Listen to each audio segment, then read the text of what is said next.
Mengapa sebuah media disebut media komunitas? Kata-kata kunci pertama adalah media komunitas merupakan media yang diterbitkan oleh, dikelola oleh, dan ditujukan untuk komunitas.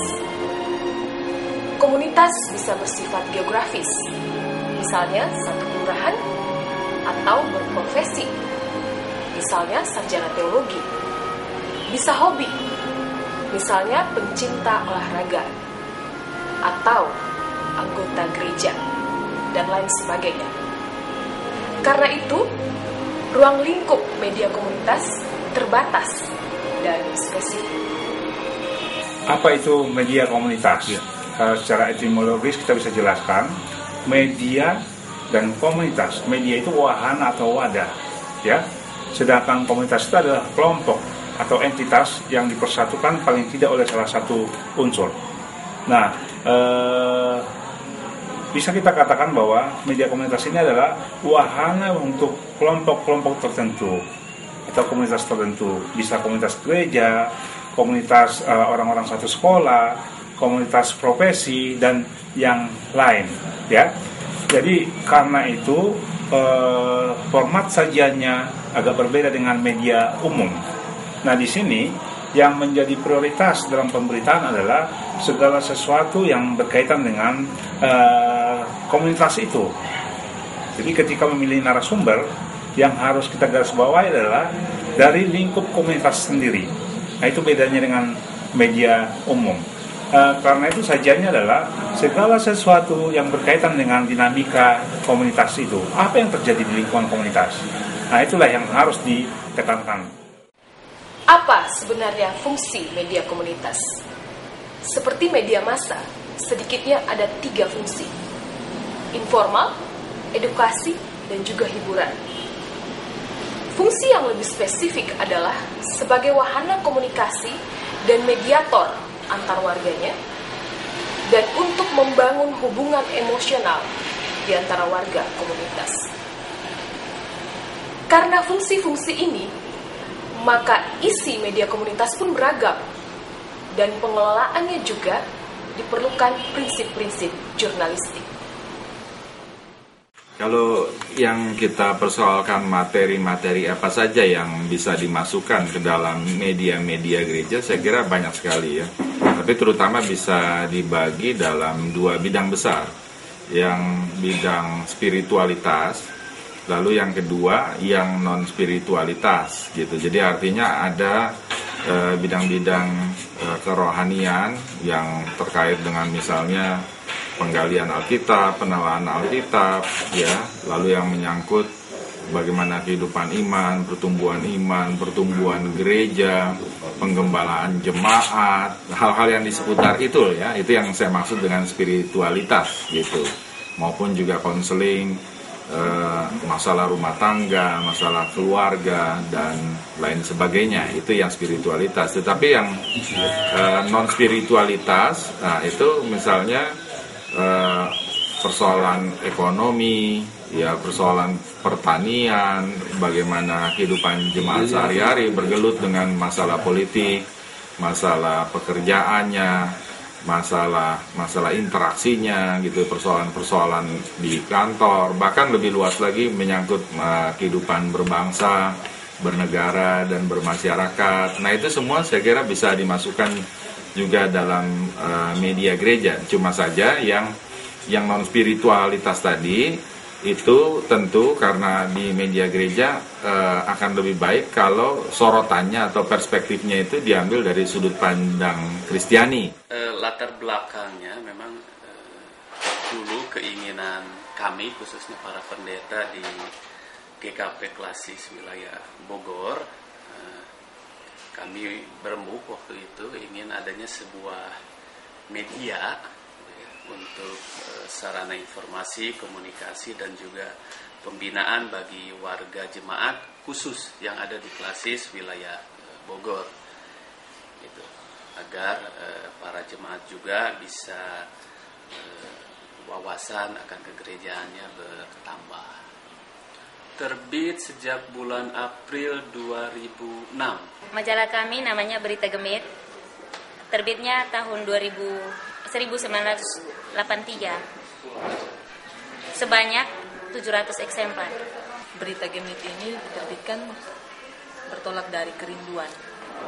Bagaimana antara jemaat bisa saling mendapatkan informasi, dan juga dari pihak sinode sendiri memberikan informasi di kantor kepada jemaat di tempat mereka masing-masing.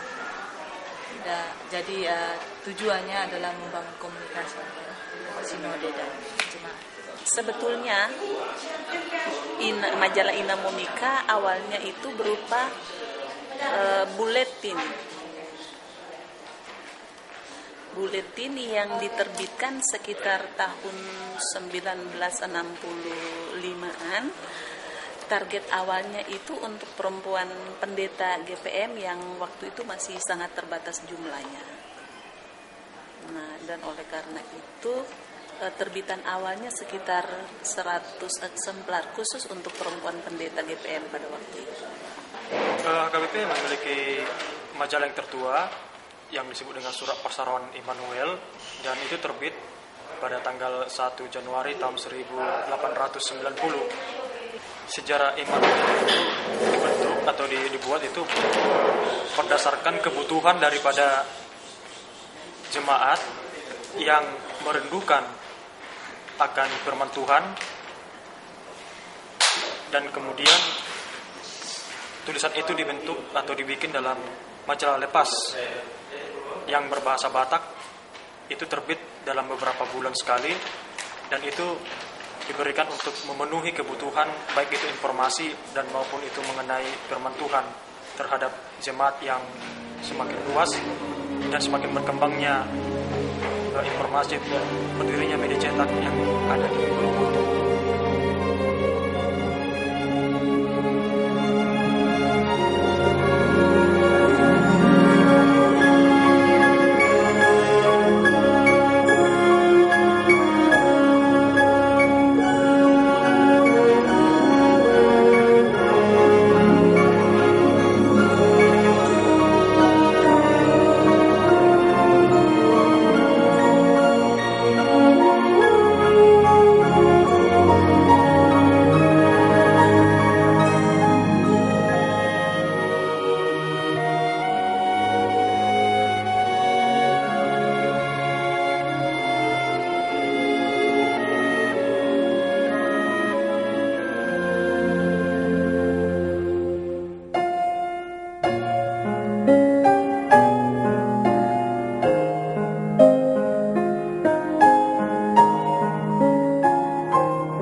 Dari sharing masalah para peserta lokakarya media gereja yang diselenggarakan oleh Yakoma PGI, dicatat masalah media gereja yang terpenting diantaranya adalah menjadi corong sinode sehingga isinya bersifat up-bottom.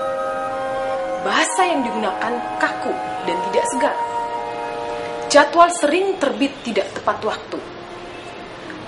Digarap secara asal ada saja, karena pekerjanya direkrut tanpa dibekali keterampilan menulis.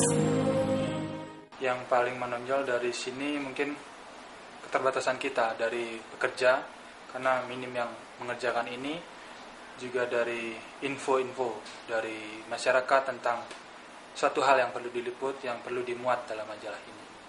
Memang sejak awal penerbitan masalah ada gitu ya, bahkan lumayan banyak.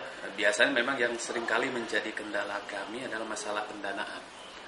Itu yang paling besar, karena pendanaan untuk edisi sekarang dia sekitar 15 juta gitu ya. Dan memang sumber dana yang sulit kami dapatkan. Memang dalam setiap penerbitan ada subsidi dari BP Klasis, Badan Pelaksana dari Klasis, 1 juta sampai 2 juta. Sisanya nanti tim redaksi yang mencari sendiri. Lalu masalah lain, biasanya karena tim kita hanya berlima, ya, jadi sistem kerja juga kadang borongan, mulai dari mencari berita, pengumpulan bahan, editing, lalu juga layout, bahkan sampai pendistribusian juga biasanya kita dari tim. Masalah yang timbul dalam pembuatan media ini memang sangat komplit. Ya. Nah, untuk para pekerja media yang bekerja, yang ditunjuk untuk bekerja itu memang banyak, tapi yang bekerja cuma 2 orang. Kemudian honor dari para pekerja juga sangat minim sekali di bawah UMR. Para pekerja juga diharuskan untuk meliput kegiatan yang dilakukan oleh Majelis Sinode. Jadi segala sesuatu yang dimuat dalam berita Gemit itu harus kegiatan-kegiatan yang dibuat oleh Majelis Sinode sendiri. Yang saya rasakan adalah tidak ada tenaga khusus yang punya keterampilan jurnalis untuk menangani. Itu yang pertama.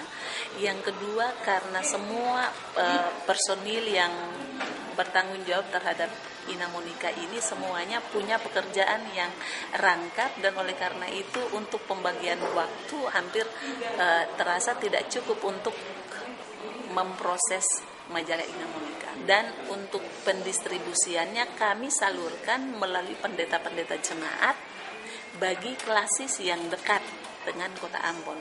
Sedangkan yang jauh, jemaat-jemaat yang jauh dijangkau itu kami menyalurkannya melalui kasubit perempuan yang ada di tiap klasis. Yang kita hadapi itu masalah makalah atau tulisan yang sering terlambat masuk. Itu menjadi salah satu penghalang terbesar untuk kita bisa menerbitkan Immanuel itu sendiri. Yang kedua, itu dari dalam itu yaitu tentang orang-orangnya. Orang-orang dalam itu udah kebanyakan yang sudah tua, sehingga apabila kita mau ke lapangan meliput itu sangat susah sekali. Dan kemudian kita melihat dari birokrasi itu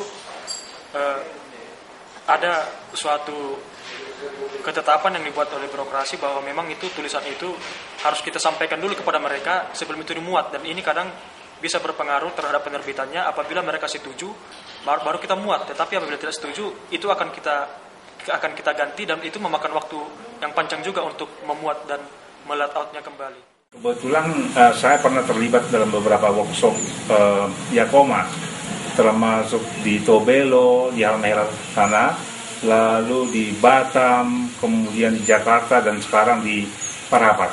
Dalam setiap kesempatan kita selalu memulai dengan sharing apa problem yang dihadapi oleh kawan-kawan pengelola media gereja.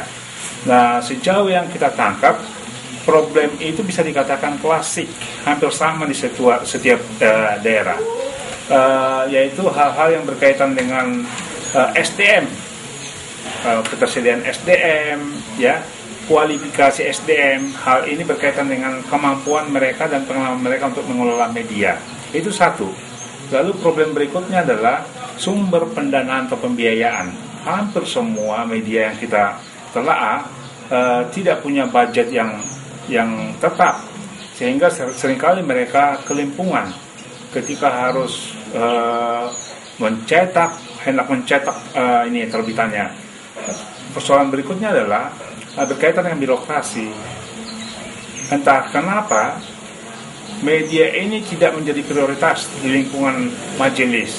Jadi seolah-olah perlu ada, tapi tidak diurus dengan proporsional. Nah, di satu sisi memang kita harus akui bahwa sebagian besar media gereja saat ini di Indonesia dari segi kualitas masih di bawah standar. Ini kalau kita pakai standar jurnalistik ya. Tapi buat saya itu bukan sesuatu yang mengherankan. Karena kita melihat tadi sejumlah masalah yang sangat mendasar. Masalah ini akumulatif sehingga membuat kinerja dan sajian kawan-kawan menjadi rendah. media gereja bisa memainkan peran yang strategis dalam konteks informasi, gitu ya. Jadi ketika stasiun televisi swasta kita misalnya sibuk dengan berita-berita yang menyesatkan, katakanlah kayak tayang-tayang mistis, sinetron nggak karuan, nah gereja bisa meluruskan kembali pikiran umat dengan mengingatkan bahwa mereka harus hati-hati, harus bijak memilih informasi. Nah, tapi tidak cukup, media gereja harus menawarkan informasi alternatif yang kita anggap sehat dan tentu saja Kristiani. Nah, prinsip media komunitas adalah dari kita untuk kita. Seyogianya media gereja itu menjadi ya hampir seperti pusat dari kegiatan, sebab melalui media itulah sebenarnya disampaikan berbagai hal yang dilakukan oleh gereja. Tetapi lebih dari itu, menurut pandangan saya, media gereja adalah juga alat untuk